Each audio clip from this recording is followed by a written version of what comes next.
Alan, make some noise!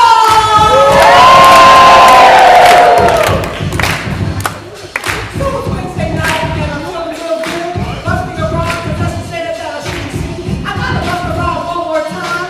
Rapping around and always on my mind. I graduated LM 2010 the best. With us, do we ever really need the rest? Of course we do, because it's all about leadership. Yeah. Here on this earth to represent greatness. No time for games, no time for fakeness. No time for playing real, straddling the fence. Time to stand, to lead, to represent. The role of a real leader is to serve, to help them get what they deserve. We need your help in the universe, so we shall proceed to the next verse. Born to prosper, the parents to lead, help fertilize this crucial need. All around the county, we be doing some good deeds, helping our brothers and sisters that are in need. Without them, I'm empowered to lead.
Aloha, Leadership Montgomery.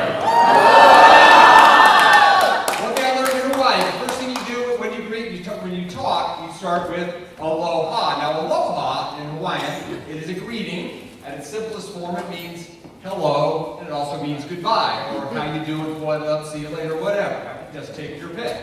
But on a very deeper level, aloha actually has a much more meaning, a much deeper, more spiritual meaning. I want to make sure I get this right. Hawaiians live with something known, it goes back to ancient times, the spirit of aloha. That is to live with kindness, with unity, with respect, love, and joyful celebration of every moment in life. And I can sense a lot of the aloha spirit in this audience right here. Right? I have enlisted the help of the great class of 1999, 13 LSU. A lot of aloha spirit there. They're going to have to be my Greek chorus here. And so what we're going to do is I'm going to ask for some aloha. When I ask them for some aloha, they're going to go aloha. And then if everybody would join in and say aloha. So let's give that a shot. Can I have some aloha? Aloha!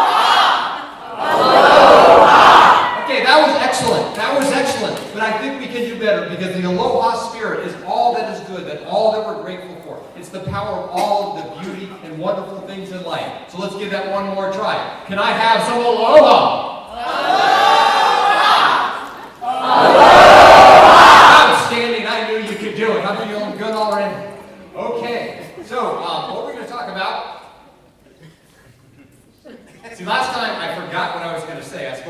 homecoming 3 years ago, and I totally choked. So I brought some back up, I hope you don't mind. In Hawaii, the first thing I noticed that they do with Aloha, which really is, it's more than a slogan, it truly is a way of life. And when you drive in Hawaii, the first thing I noticed when I put my blinker on to change lanes, the most amazing thing happens. In fact, it was a miracle. They let you. I mean, at first I didn't trust them. I thought, what's going on here? I thought they were going to speed up and ram me. But they didn't, and they don't ever honk there. 12 months, I don't think I ever heard a honk. It was a really wonderful thing. And I loved that spirit of aloha. And I was filled with that spirit of aloha. And then my wife, who's in the Navy, got orders to come back to where? Montgomery County, Washington, D.C. And I was excited to come back. And that is true, to see old friends, and I was really looking forward to it. But I was a little concerned that I was going to lose my aloha. So I need a little lift here. Can I have some aloha? Aloha! This is what I'm talking about. Yeah, but I was pretty nervous. I was having coffee with a friend of mine. She was going off to Okinawa, and we were both worried that we were going to lose the aloha spirit. And so we made an agreement that she was going to bring the aloha spirit to Okinawa. She said to me, Art, and you've got to bring the aloha spirit to Washington, D.C. And I'm not sure who got the better end of that deal. And she said, make me a promise, Art, what you are wearing right now, when you do some public speaking, I want you to wear that same exact outfit. Ladies and gentlemen, I'm wearing that same exact outfit. This is a shout out to Sue Weatherall for Promise Fulfilled. So here I am. I made a decision. I was going to bring the spirit of aloha back to Washington, D.C. One man versus 1.3 million aggressive, oftentimes psychotic drivers, armed only with the spirit of aloha. Can I have some aloha? Aloha!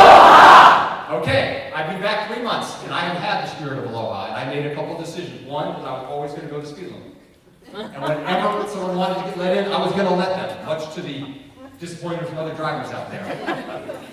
And it was working great for me. Honestly, I've been driving for 3 months here, and I feel great. I go out, I have not been stressed out one single time. No matter how much traffic there is, no matter what people are doing or saying. And now, my big test came just last week. It was well timed. I was going down south on 270, and I was going to take that left exit off to Bethesda. Because I'm always driving the right lane, and I let people go past as fast as they want, and they do. But this time I had to be in the left lane. Okay, and then in the rearview mirror, I see this woman in a van, and she's coming at a high rate of speed, maybe 89 miles an hour. And then she rams on her brakes behind me, and she is freaking out. She is apoplectic. She's just ticking the out. She wants me to get over. She's foaming at the mouth. And then I got something that I had not seen in 12 months in Hawaii. And I won't do this towards you, but I didn't just get one bird. I got a double bird. I got a double bird, and as if that wasn't enough, she passed me on the right side with the window open and gave me a third bird, just in case I missed the first two. So now you're probably wondering what happened to this guy in the spirit of aloha. Well, I want to tell you, my classmates, the spirit of aloha was strong with me that day. I was feeling good. And I took Jerry Seinfeld's advice, who says, the middle finger is just one finger short of the peace sign.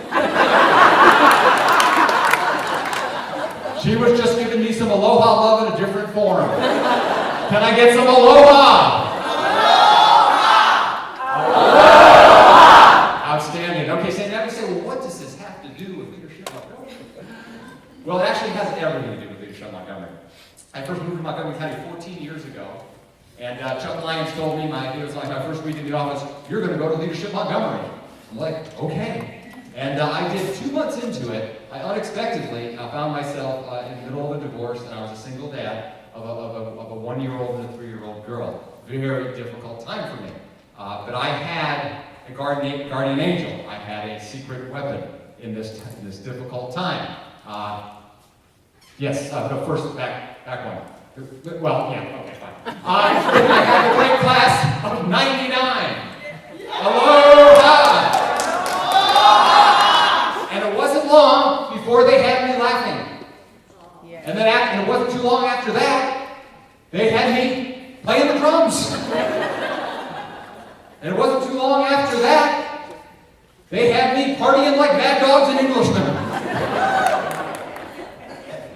And then it wasn't long after that, they had, and this is my favorite, I was dancing with another man.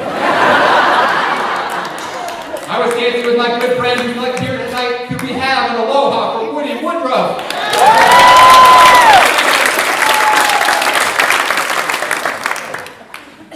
And as an aside, one of our classmates, a guy named Ed Clark, who at the time was the captain of the Montgomery County Police Force. Ed Clark, he was one squared away guy. Okay, he had that high and tight. Mine and some guys I served with in the Marines, and he was like ripped. Okay, and he said we're talking in our final retreat about what leadership Montgomery, how it affected us and what it meant to us, and all that emotional stuff. It's really sweet. And Ed said, well, he goes, I never expected to find myself dancing with another man. And I liked it.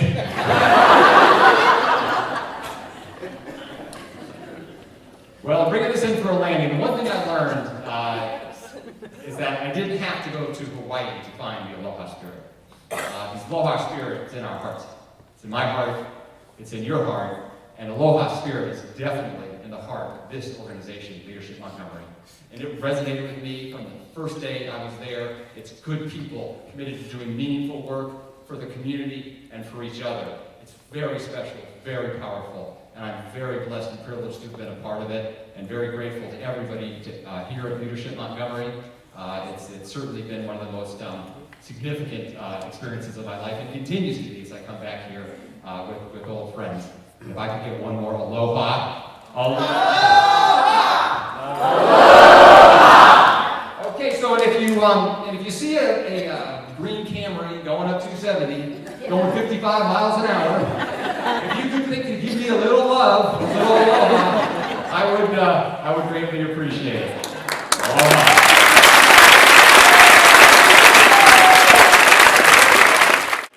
I like Hawaii.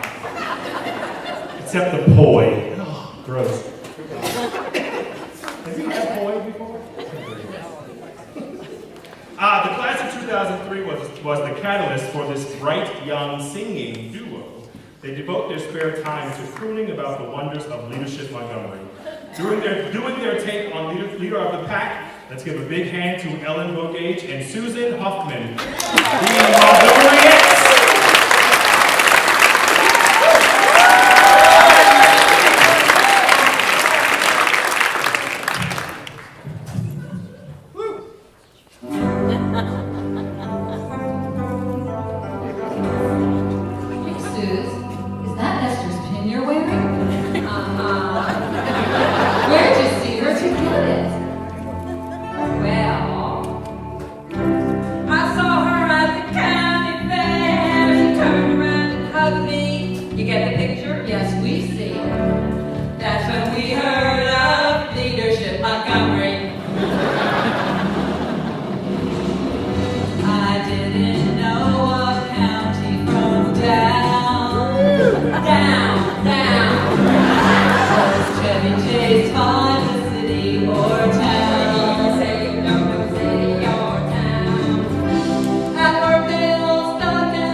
really great dance break rehearsed, and Ellen fell during the rehearsal, which is why she's wearing the boots. It's so sad.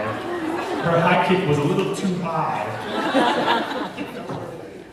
Phil Alperson, leadership class of '96, will perform Mr. Cellophane from the Broadway musical Chicago because it represents what he was like before he did the leadership program. Phil Alperson.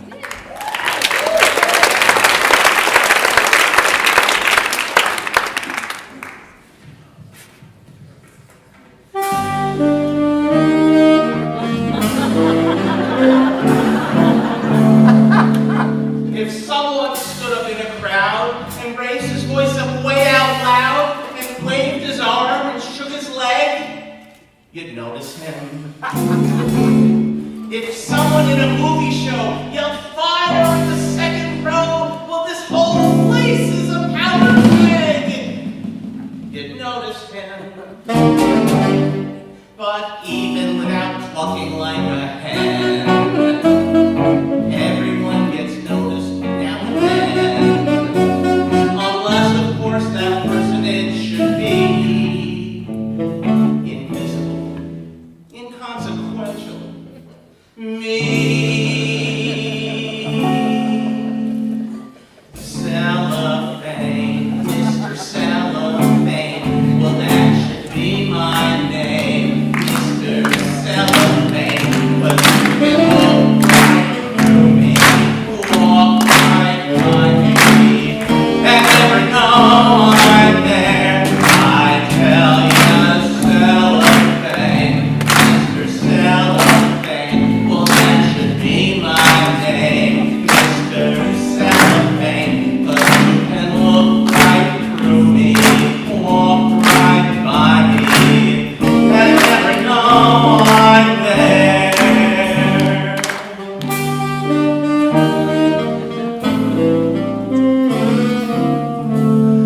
Suppose you was a little cat residing in a person's flat who fed your fish and scratched your ears. You'd notice him. Suppose you was a woman wed and sleeping in a double bed with the same man for 7 years. You'd notice him. But even without looking like a hen, everyone gets noticed now and then. Unless that human being next to you is unimportant, undistinguished. You know who. Cellophane, Mr. Cellophane, well, that should be my name, Mr. Cellophane, but you can look right through me, walk right by me, and never know I'm there. I tell you, Cellophane, Mr. Cellophane, well, that should be my name, Cellophane, but you can look right through me, walk right by me, and never know I'm there. Never even know.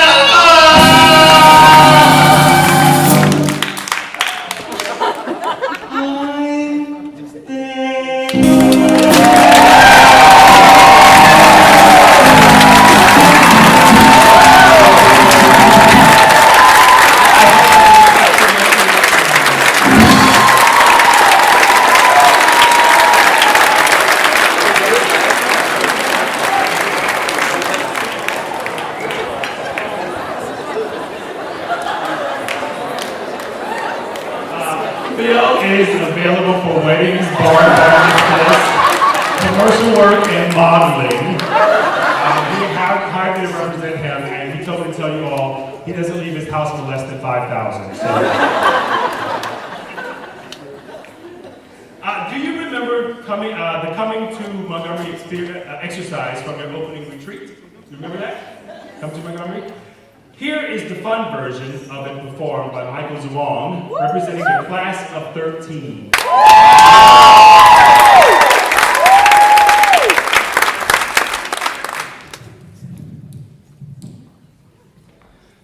years ago, I came to this country on a scholarship to study mathematics in Carnegie Mellon University. The first time I stepped into the classroom, I was like, holy cow, I'm back in China.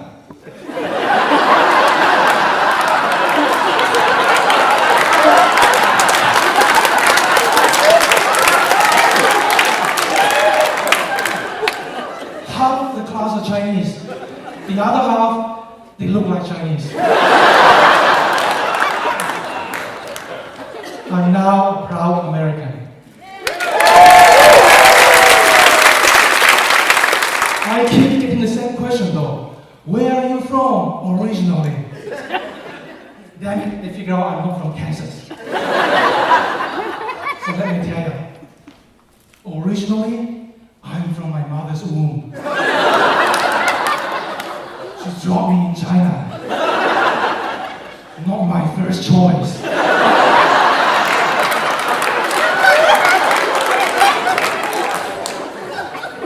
It took me 15 years to become an American citizen. I must first find a job that no American can do, like counting.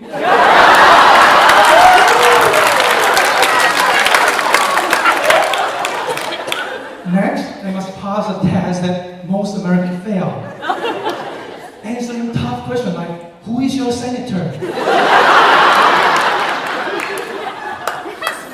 And then finally, I must stop driving like a Chinese. I'm not from Hawaii. I'm still working on that. So Art, stay away from me when I'm driving. I got my first job in the South, and I must tell you, they are the nicest people on earth. But just between us, Yankees, they got a thick accent. Very hard to understand. Just like the Chinese.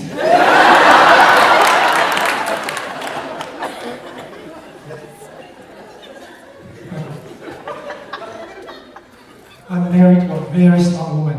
Her IQ is 140, the same as Albert Einstein.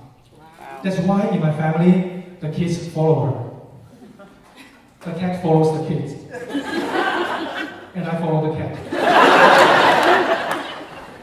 You see, I seriously need leadership training. Many years ago, I went to a Chinese banquet, Chinese New Year banquet. And I was delighted that sitting right by me is a beautiful young lady with big eyes. I asked her name, and she said, I'm Esther Newman.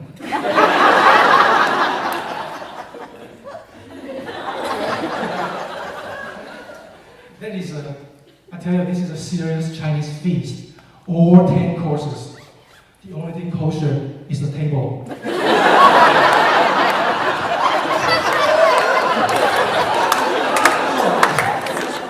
So I asked Esther, how do you like the food? Fantastic, she said. And then she explained, I'm Jewish. I only eat kosher food and Chinese food.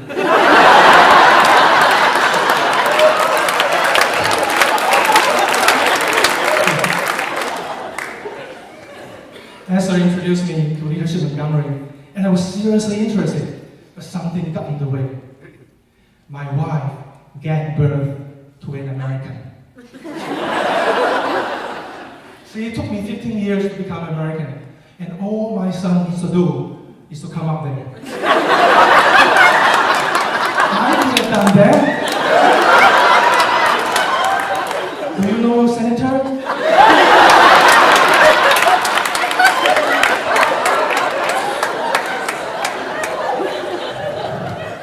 When my second son came out, I was like, wow, you're even more American than your brother. You're overweight.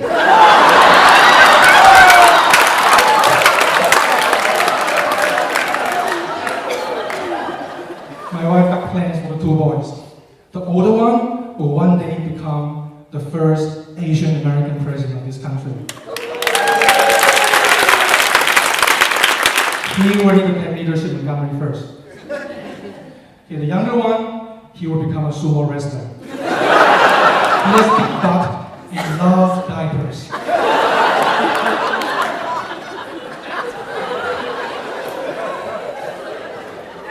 We're raising the Tokyo Story bilingual, and one day the older one came up to me and asked, "Daddy, why do I have to learn Chinese?" "Because, son, when you grow up, when you become the president, you will need to persuade the Chinese to forgive our debt." Thank you.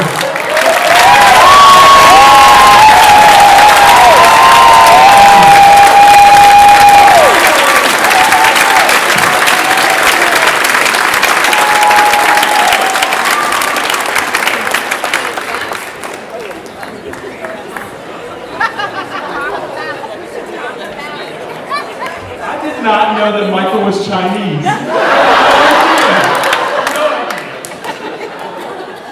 Right, is Jeffrey in his harness? Is he up there? Oh, we cut that bit? You're not flying in? Okay, just making sure. Sorry.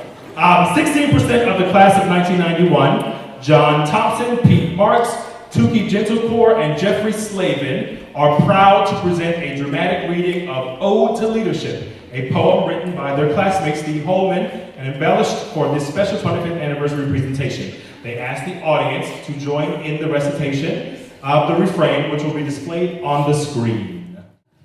Ode to leadership. We are activists, volunteers, and the like.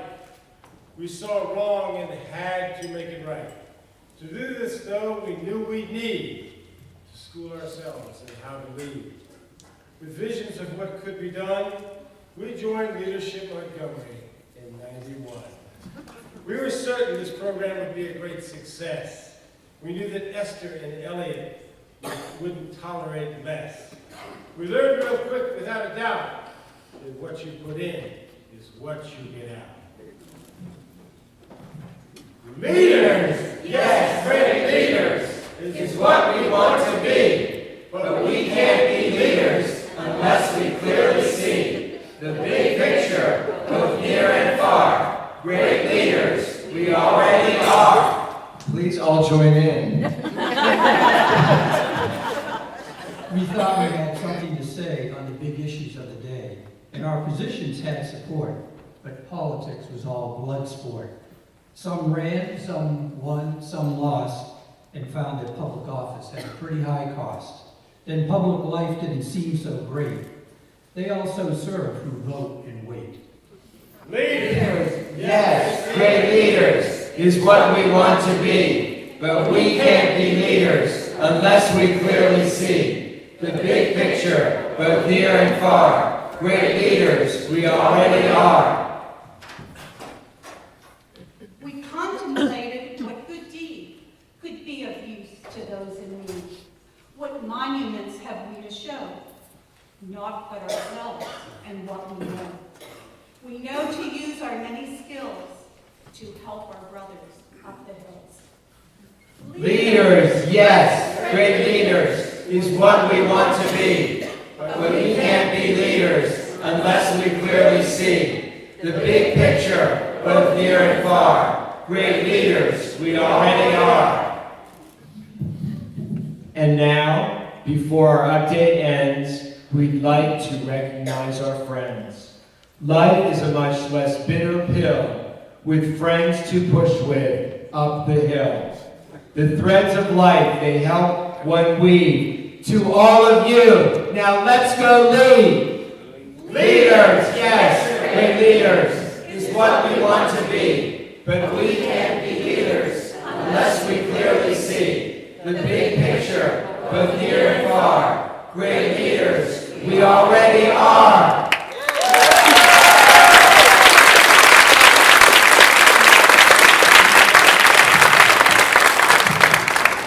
It's a total coincidence that they're wearing the same outfit. They didn't plan it. Of the Washington, D.C.'s area's most in-demand woodwind artists, Greg Twombly, class of 2010, Greg has been a regular performer at the White House, the State Department, for visiting world leaders and members of Congress. He has performed and recorded with many singers and musicians, including Maestro Lauren Mizell, past conductor of the New York Philharmonic, and led the educational outreach program for the U.S. Army Band. We have the pleasure to welcome Greg and his quartet to this evening.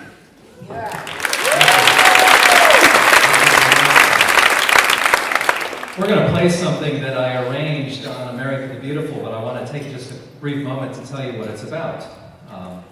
You know, as leaders, one of the things that we all learn along the way, and for some of us maybe the hard way, but to be a great leader is to be a great servant of people.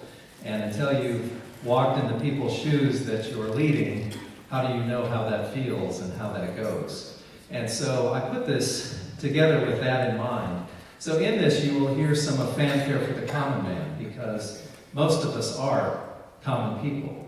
And, you know, the greatest leaders of all started off as common people that just came to a point where they could do extraordinary things. And you'll hear a little bit of the service medley of our armed forces in there. 3 of my kids I'm very proud of served in the U.S. Armed Forces. And where I learned about leadership more than any place else probably, and selfless service, was when my 17-year-old son, as a senior in high school, looked me in the eye and he said, "Dad, if I'm not the right go to Iraq as a combat medic, who is?" What could I say but sign the paper? So that's where I learned the meaning of selfless service. So you're going to hear a little bit about, you know, what I think America is about. I think what makes America beautiful is the fact that we're so diverse and there are so many ways to be an American. So you're going to hear a little bit, you know, some different styles of music in this. You're going to hear a little calypso. You're going to hear a little bit of Middle Eastern approach to it, and you're going to hear my favorite of all. I had the privilege of playing American Beautiful with Ray Charles, since you're going to hear some stuff I stole directly from him. Okay.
to the staff here at Roundhouse. They've been great. And we're off next week. They're just starting to load in their new show called This. So make sure you buy your tickets and come see it. And thanks to everyone for coming out. Dessert and coffee are in the lobby. See you soon.